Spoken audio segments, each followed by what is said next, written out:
বাবিনের গুলি মিস হওয়াতে উৎসব গুলি করতে গেলে উৎসবের মাথায় পিস্তল ধরে দুর্গা।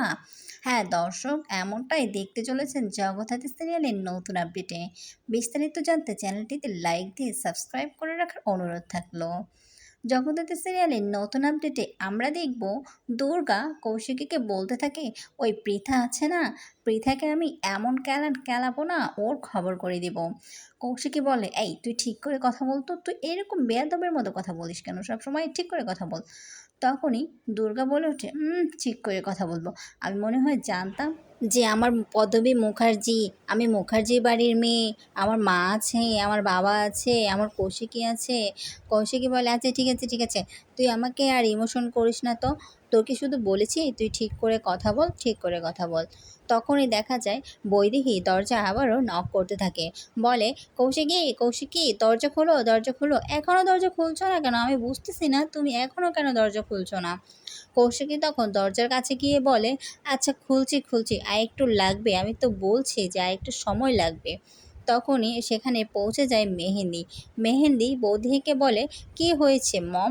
তখনই বৈদেহী বলে, আরে দেখো না, কৌশিকী কখন থেকে দরজা নক করছে কিন্তু দরজা খুলছেই না।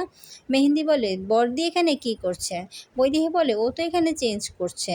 তখনই মেহেন্দি বলে ওঠে, বড়দি এখানে কেন চেঞ্জ করবে, বড়দির ঘরে চেঞ্জ না করে? তখনই বৈদেহী বলে, হ্যাঁ ঠিকই তো, ও এখানে চেঞ্জ করবে কেন? কিন্তু আমি তোমাকে বলছি এই ঘরে কেউ একজন আছে, হ্যাঁ, কিন্তু কৌশিকী বলছে না যে ঘরে কে আছে। মেহেন্দি বলে, কি বলেন, আপনার মাথা ঠিক আছে? এই ঘরে আবার কে থাকবে? বৈদেহী বলে, না না না, কেউ একজন আছে, তাই তো আমি এখানে ঘাপটি মেরে দাঁড়িয়ে আছি। যখনই কৌশিকী বের হবে আমি দেখব যে এই ঘর থেকে আর কে বের হয়। ওইদিকে দুর্গা কৌশিকীকে বলে, এই তুই আমাকে এমন করে সাজাবি যেন দু চারটা ছেলে আমাকে ঝাড়ি মারে। বলে, এই ঝাড়ি মারে মানেটা কি, হ্যাঁ? আরে বুঝলি না, যেন দু চারটা ছেলে আমার জন্য পাগল হয়ে যায়, তুই আমাকে ঠিক এমন করে সাজাবি। তখনই কৌশিকী দুর্গার কানগুলো মলে দেয় আর বলে, ও বড় বেশি পাজি হয়ে গেছিস, কি বলছিস এসব? আবারও দুর্গা বলে, এই কৌশিকী তোকে দেখেও কি দু চারটা ছেলে ঝাড়ি মেরেছিল নাকি রে? কৌশিকী বলে, এই চুপ, একদম ফালতু কথা বলবি না। তখনই দুর্গা বলে, হ্যাঁ কেন বলবো না, তুই এখনো যা সুন্দর না দেখতে, তাই তো বলছি। তারপরে কৌশিকী দুর্গাকে খুব সুন্দর করে সাজিয়ে দেয়, আর সাজিয়ে যখনই রুম থেকে বের হয়ে যাবে তখনই বৈদেহী তার দিকে তাকিয়ে থাকে। একটা লাল রঙের শাড়ি, মুক্তোর গহনা সব কিছুই পরানো হয়েছে দুর্গা। আর দুর্গাকে কিভাবে বের করবে সেজন্য একটা হুইল চেয়ারে করে দুর্গাকে নিয়ে বের হয়ে যায় কৌশিকী। আর তাকিয়ে থাকে বৈদেহী, কৌশিকী কৌশিকী করে ডাকতে থাকে, কিন্তু কৌশিকী আর দাঁড়ায় না। ওইদিকে দেখা যায় বৈদেহীর ফোনে একটা কল চলে আসে। দিব্যা হাসান ফোন করে বলে, কি অবস্থা, এখানে সব ঠিক আছে তো? বৈদেহী বলে, হ্যাঁ দুর্গা তো আসছে, অন দ্য ওয়ে, কিছুক্ষণের মধ্যেই দুর্গা চলে আসবে। আপনার এখানে কি অবস্থা?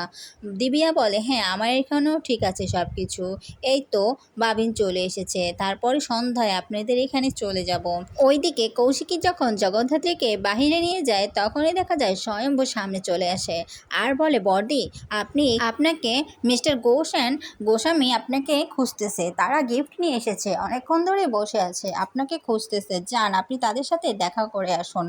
তখনই কৌশিকী বলে ওঠে, আমি কিভাবে যাব, আমি তো এখন জগদ্ধাত্রীকে খাওয়াবো, কিচেন রুমে নিয়ে যাব। স্বয়ম্ভু বলে, আপনি কোনো চিন্তা করবেন না, আমি জগদ্ধাত্রীকে খাইয়ে দিচ্ছি। তখনই দেখা যায় দুর্গা আর চোখে স্বয়ম্ভুর দিকে তাকায় আর বলে, এই আমার বাপটা আসার আর টাইম পেল না, এখনই আসতে হলো। কিছুই করতে পারলো না কৌশিকীর থেকে হুইল চেয়ারটা টান দিয়ে স্বয়ম্ভু কিচেন রুমে নিয়ে যায়। আর কৌশিকী চলে যায় গেস্টদের কাছে। যখনই জগদ্ধাত্রীকে খাওয়ানোর জন্য স্বয়ম্ভু চেষ্টা করে তখনই দেখা যায় বৈদেহী স্বয়ম্ভুর ফোনে কল করে আর বলে, এই স্বয়ম্ভু তুমি এখন কোথায়? স্বয়ম্ভু বলে, কেন, আমি তো কিচেন রুমে। বৈদেহী বলে ওঠে, তুমি তুমি কিচেন রুমে করছোটা কি, হ্যাঁ করছোটা কি? তোমার সাথে আমার জরুরি কথা আছে, তুমি এক্ষুনি চলে আসো জগদ্ধাত্রী রুমে, এক্ষুনি তোমার সাথে আমার কথা আছে। তারপরে দেখা যায় কৌশিকী স্বয়ম্ভুর কাছে চলে আসে। স্বয়ম্ভু বলে, কি খাইয়েছো তো? স্বয়ম্ভু বলে, হ্যাঁ হ্যাঁ খাইয়েছি। তারপরে কৌশিকী বলে, যাও যাও যাও, তোমাকে গেস্টরা খুঁজছে, তোমার অনেক বন্ধু বান্ধব এসেছে, তুমি সেখানে চলে যাও। ওইদিকে বৈদেহী ফোনে রেগে যায়, সে বলে, আমি কাউকেই বিশ্বাস করাতে পারছি না যে আমি দেখেছি জগদ্ধাত্রী লাল রঙের শাড়ি পরেছে, মুক্তোর মালা পরেছে, তাকে অন্যভাবে সাজানো হয়েছে, তারপরে সানভি জগদ্ধাত্রীর রুমে যায়। রুমে গিয়ে দেখে জগদ্ধাত্রী শুয়ে আছে আর তাকে খুব সুন্দর করে সাজানো হয়েছে। তখনই সানভি বলে, কে সাজালো? নিশ্চয়ই বড়দি। অনেক সুন্দর লাগছে আজকে জগদ্ধাত্রীকে। কিন্তু সেখানে হুইল চেয়ার খুঁজে না পেয়ে সানভি বাইরে যায়। বাইরে গিয়ে তার মাকে জিজ্ঞেস করে, তুমি কি হুইল চেয়ারটা দেখেছ? তখনই বৈদেহী বলে, কেন হুইল চেয়ার কেন? হুইল চেয়ারে তো জগদ্ধাত্রী নিয়ে গেছে। সানভি বলে, তুমি কি পাগল হয়েছ নাকি? যাও দেখে আসো। জগদ্ধাত্রীকে শুয়ে রাখা হয়েছে আর ওকে কত সুন্দর করে সাজানো হয়েছে, গায়ে সোনার গহনা, তারপরে পিচ কালারের শাড়ি। বৈদেহী বলে ওঠে, কি পিচ কালারের শাড়ি? ওকে তো লাল রঙের শাড়ি পরানো হয়েছে, মুক্তোর মালা পরানো হয়েছে। সানভি বলে, মা তোমার বয়স হয়ে গেছে বুঝেছো, তোমার ভীমরতি ধরেছে। তুমি আসো তো, আমার সাথে আসো।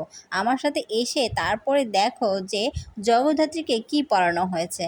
তখনই বৈদেহী মুখার্জি সাথে সাথে সানভির সাথে সেখানে যায় আর গিয়ে দেখে, হ্যাঁ জগদ্ধাত্রী তো ওই তো শুয়ে আছে, ওকে তো পিচ কালার শাড়ি পরানো হয়েছে। তাহলে আমি যে স্পষ্ট দেখলাম লাল রঙের শাড়ি। বৈদেহী প্রায় পাগল প্রায় অবস্থা হয়ে গেছে। ওইদিকে সানভিও হুইল চেয়ার খুঁজে বেড়াচ্ছে পুরো বাড়িতে, কিন্তু কিছুতেই পাচ্ছে না। কৌশিকী তখন দুর্গাকে হুইল চেয়ারে করে নিয়ে যায় বাহিরে আর বলে, দেখলি তোর জন্য আমার কত ঝামেলায় পড়তে হলো।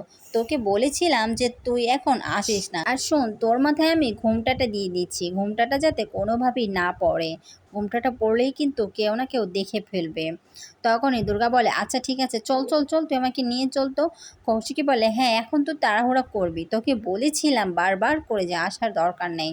দুর্গা তখন কাঁদো কাঁদো গলায় বলে ওঠে, তুই কী বলছিস? আমি আসবো না? এখানে আমি আমার মাকে সাজিয়ে দিতে এসেছিলাম।